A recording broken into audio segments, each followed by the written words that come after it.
The road stretched endlessly beneath the hot afternoon sun, quiet and empty, until a man noticed two tiny figures up ahead. At first, he thought they were just strays wandering aimlessly. But as he slowed down, his heart skipped a beat. The puppies weren't running away.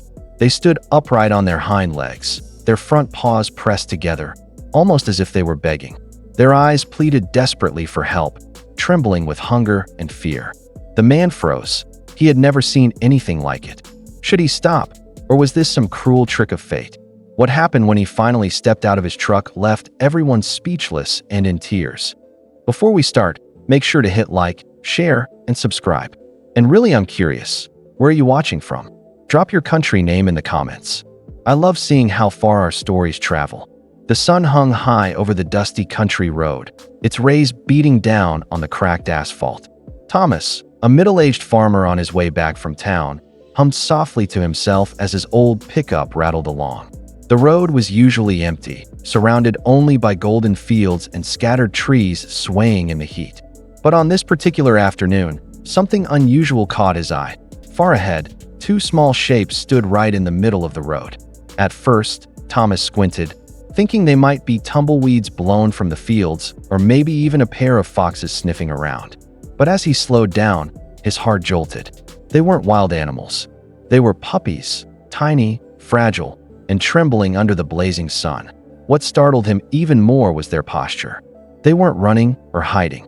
Instead, they stood upright on their hind legs, their front paws raised together as.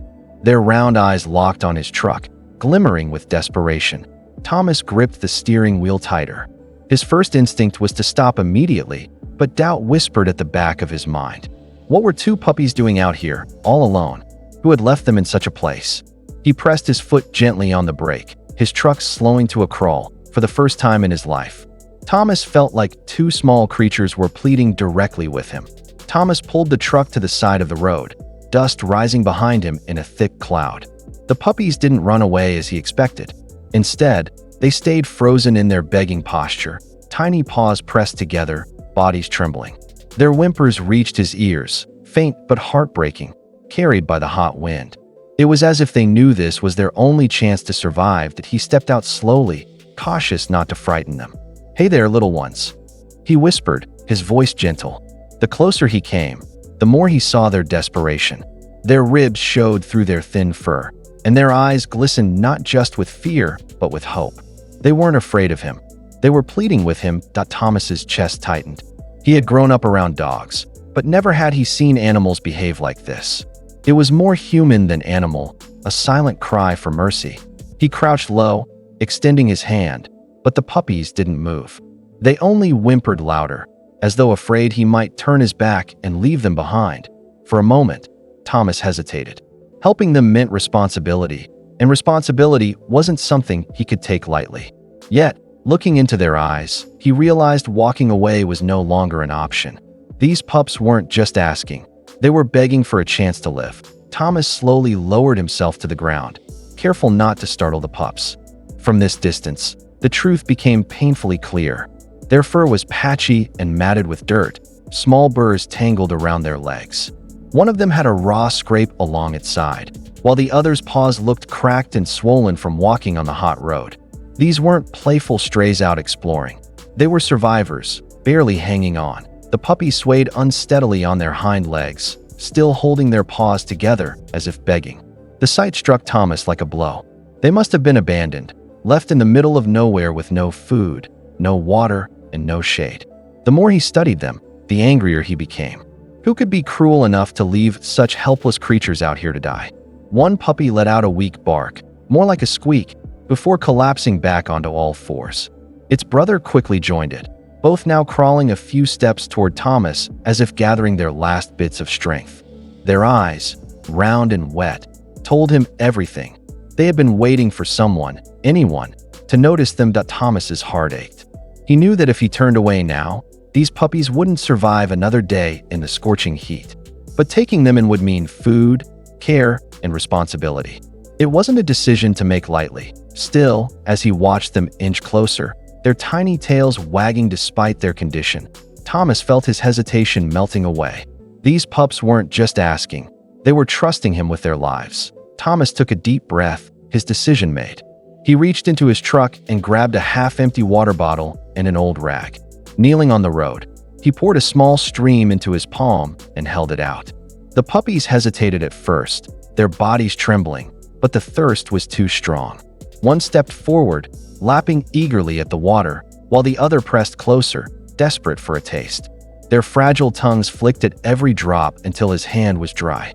"You poor things," Thomas murmured, refilling his palm. He could feel his chest tighten as he watched them drink, tails flicking weakly in gratitude. The trust in their eyes was enough to shatter the last bit of doubt in him. He knew he couldn't leave them here. Slowly, he coaxed them toward the open door of his truck. At first, they resisted, glancing back at the endless stretch of road as though expecting someone else to return for them. But with gentle words and patience, Thomas finally lifted each one into the seat. They didn't fight him. Instead, they curled up together, exhausted, leaning against each other as though finally safe. Closing the door carefully, Thomas stood for a moment, staring at the fragile forms resting inside his truck. The weight of what had just happened hit him all at once. These two lives now depended on him. And though he hadn't planned for it, he felt a deep, undeniable certainty. He was exactly where he was meant to be. The drive to the nearest veterinary clinic felt longer than usual. Every bump in the road made Thomas glance at the seat beside him, where the two puppies huddled close, their tiny bodies pressed together as if afraid of being separated. Their eyes fluttered with exhaustion, but now and then, they looked up at him with a faint spark of hope. When he carried them into the clinic, heads turned immediately. The receptionist gasped, rushing to call a vet, while Thomas laid the frail pair gently on a blanket. The veterinarian, a kind woman with years of experience, examined them carefully. Her expression darkened with every detail she uncovered. "They're severely malnourished," she explained, running her hand gently over their rib cages. "Dehydrated, underweight, and by the looks of it, they've been abandoned for days, maybe longer." Thomas's fists clenched at his sides. He had suspected neglect, but hearing it confirmed left a heaviness in his chest. Still, the vet's voice softened. "But they're fighters. The fact they're still alive, still standing, means they have incredible will." She smiled faintly, scratching one pup under the chin as it wagged its tail weakly. Tears burned in Thomas's eyes as he knelt beside them. Their begging had saved them. Without that desperate plea on the road, no one would have ever known they were there. Weeks later, the transformation was nothing short of miraculous. The same puppies who had once stood trembling in the middle of a lonely road were now racing across Thomas's yard, their tails wagging furiously, their barks filled with life. Their fur had grown soft and glossy, their once weak bodies now bursting with playful energy. Neighbors who came to visit couldn't believe these were the same fragile creatures Thomas had rescued. "It's like they're different dogs," one remarked, eyes wide in amazement. But Thomas only smiled, watching the pups chase each other, their joy proof enough of how far they had come. Every night, when they curled at his feet, Thomas remembered the way they had begged on that road. That desperate plea had turned into a new beginning, not just for the puppies, but for him, too.